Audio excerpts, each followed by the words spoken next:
This video was brought to you with Squarespace. If you're thinking of setting up a website and you want to stand out online, particularly if you're an entrepreneur, Squarespace is the perfect place to build that beautiful, effective website.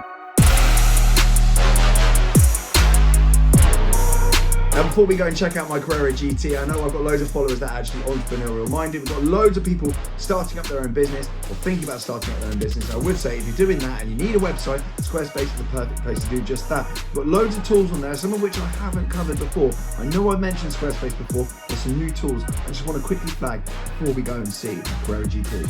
You can kick off your website design very easily with Squarespace Blueprint AI.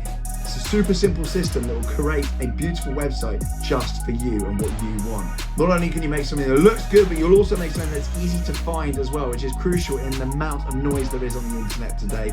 Optimized SEO built into your site with Squarespace's tools. Super crucially as well, they enable easy, flexible payments on site as well. You can integrate things like credit card payments, Apple Pay, PayPal, you name it. So you can take payments at the touch of a button. Really, really good to have a slick payment system on your site if you're taking payments. And in certain jurisdictions you can actually add buy now, pay later as well, an option that I see being used all the time on some of my own businesses. There's loads of other clever tools on there like analytics, invoicing systems, you name it. Go and have a play around, use the code on the screen right there and you'll save some money on the first website. Super key, use that code. If you're not ready now, bookmark it and save it for another time when you are ready. For now, let's go and see my Carrera GT because I've had an absolute nightmare. Right, Squarespace aside then, we are at my cottage. I have had the biggest saga I think you can possibly ever have with a roller shutter door and my Carrera GT. So buckle in, it's a boring one. My Carrera GT, I bought it in 2020. It's actually behind that shutter there. We're gonna get open in a second, we're gonna get it fired up. But I bought it in 2020 and of course I financed it. I financed it with Charles and Dean. The time has come, we're about 4 years on, the time has come to refinance it. I'm actually now refinancing it at a better rate. If you're in a deal long term on cars, don't think you're locked in for the full term. You can always settle mid-agreement, particularly if you're in a regulated term, and you can get out and you can actually refi it with someone else, often at a cheaper rate. Obviously don't refi it at a more expensive rate mid-term because you'd just be a complete moron to do that. However, I'm refinancing at a cheaper rate. So it's currently about $5,800 a month. I'm now refinancing it and it's going down to about $4,600 a month. So the mathematicians out there will know that that is not a bad thing to do. However, to do that, I need to get the asset inspected. Any lender who wants to lend against something like a Carrera GT will want to go and see the asset they're lending against. Very, very normal. Like with a mortgage, you'll get it looked at first, often. So last week, I said to the asset inspector, I said, come to the garage, come see the Carrera GT, come and inspect it, do your thing, blah, blah, blah, fantastic. Turned up here, went to open the garage with my fob.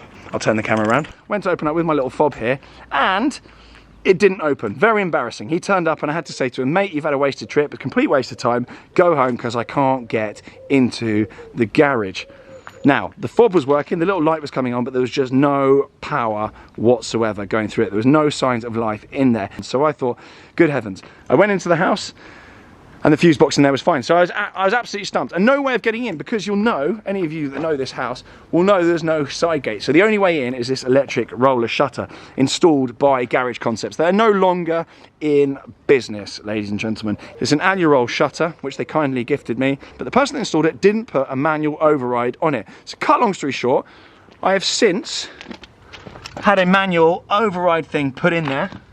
You undo that, and then you use this little thing to then wind it up, Charlie Chaplin style. So that should have been put in there from new. However, the other day I had to get a crowbar, lift it up slightly, get a garage repair company to slide under the door, get in there and basically do all that. That was hundreds of pounds to put that in. That should have been there from the start. So that's now that. Since then, I've had an electrician in and he has restored power to the garage. I think someone, whilst messing around with the security system here, disconnected it. I honestly don't know how it happens. Cut long story short, anyway, we are back in the mix, ladies and gentlemen. It's been numerous trips to the Cotswolds and back, but we are back in the mixer, and we have a Carrera GT here. Da-da, she's here. Let's get the lights on. We have electricity. It is a rare treat. It is a rare treat, but I was flapping because with no power in here, Please do excuse the state of it. We're getting the RS back in here very shortly, and you'll also note the posts here are not IntelliPost. These are kind of old school hydraulic ones that are actually a bit of a pain. Gravel gets in, they've got jammed, and I keep losing the keys, which is not much fun. We've got an IntelliPost there, but I actually put these in before IntelliPost. Even the final production version was made, and actually part of why I co-created IntelliPost was because I found these a pain in the backside. So we've got a Carrera GT in here, we've got electricity now, but the big thing I was worried about really was the fact that this thing sits on trickle charge in here, and without trickle charge on its C-Tech charger, no less, wallop. Without that, the battery can go flat. The battery, due to like cold temperatures and whatever, if it sits there for months like that, it can actually completely screw it up. And I don't want to be replacing the battery because the wheel arch has to come out, and there's a whole load of faff associated with replacing the battery on a Carrera GT. However, I'm more than happy to say that we've got power back in here. It should work. Look at that. There we go. Let's get that cover off. Lovely stuff. Here she is. Please don't tell me off for it being dirty. I mean, it is really, really mucky. We've got full PPF on there and paint corrected by Topaz underneath. There she is. We're in, ladies and gents. So we're going to fire up then. I'm going to get the camera held and we can listen to a cold start, the Carrera GT.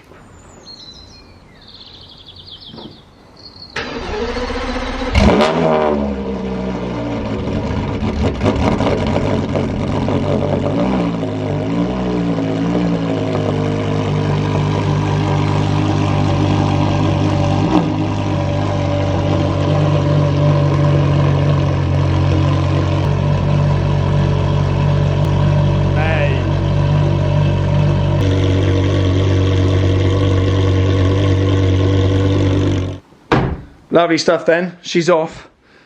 10 minutes of running, get her up to temperature, get the oil all flowing around there. But yeah, this has been an absolute headache. And also the other thing as well, I've got this heater in here on a thermostat.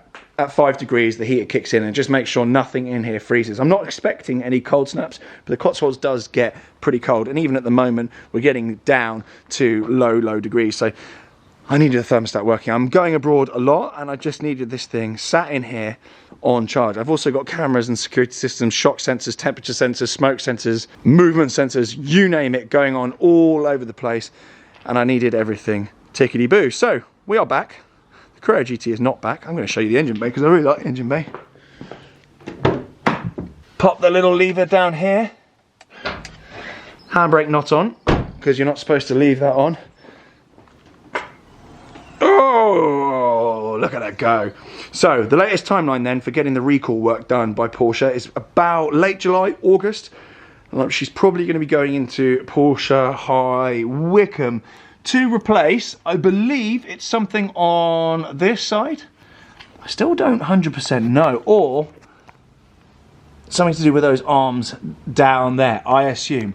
I don't think it's that thing there, but it's to do with the chassis, the suspension. I'm not actually 100% sure. I still don't really know which part it is. I'm sure someone in the comments will know. But Porsche are replacing those, and the latest timeline is around August. I've had a load of smart addicts saying you can be insured to drive it. The DVSA, which is the Driving and Vehicle Standards Agency in the UK, have begged to differ with that one, so we are not going to be driving anywhere in it. The insurance stipulates it has to be laid up only. And I'm going on a trip with Porsche they've laid on for Carrera GT owners, almost as an apology, even though they don't need to apologise, to Barcelona very shortly. So I'm jumping on a flight shortly after going to Monaco. I'm going to be going over there to drive the 992 GT3 RS on track with a load of other Carrera GT owners. So we will see how that goes. Hopefully it doesn't turn into bumper cars. But I've got to say, Porsche have been absolutely amazing. They don't owe the owners of this anything, really. There's very few people now that have bought this thing from new, myself included. I didn't buy it from Porsche. I bought it privately. It's a 20-odd-year-old car. They absolutely do not owe anyone anything on these cars. And I think it's a testament to the power of the brand and the way that the brand behaves. The fact that they're actually standing on these things and they're saying, we'll sort it. We're looking after customers, whether or not you bought from us or not. I don't think there are any other brands that would do that. Can you imagine JLR doing that with a 20-year-old Range Rover? Not a thing. Porsche absolutely cherish their history, and they really look after people in all years of their cars, as you can see with their classic program. So yeah, what a brand. I knew it already. I've been obsessed with the brand since I was a kid, and they're just proving what class act they are. It's a bit annoying having to wait, but sometimes these things can't be rushed. You know, making new parts for one of these it's going to be a nightmare. They've got to go through all the testing and whatnot to make sure it doesn't happen again. It's a flagship car for them, and I totally understand. So until then, I come in, I start it up, I let her warm up for sort of 10 minutes or so every now and again, let the oil flow around, and Porsche said when they're all ready to roll again, they will service the cars and they will sort out any flat spotting in any tyres. They will give people new tyres as an apology and kind of to put things right. Yeah, and we get a service on it as well. So that is pretty bloody amazing, if I'm honest.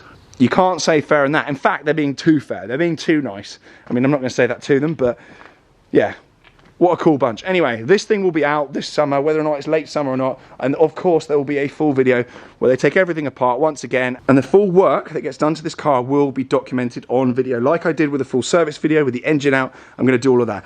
Appreciate anyone sitting through this video. I know it was a bit of a wordy one, but I just wanted to update everyone as to where the Carrera GT sits kind of in the collection and where it's actually sitting. It's sitting here, and we've had a bit of a saga, but all's well that ends well. I finally got in here. It's been about 4 or 5 trips, a couple of garage repair companies.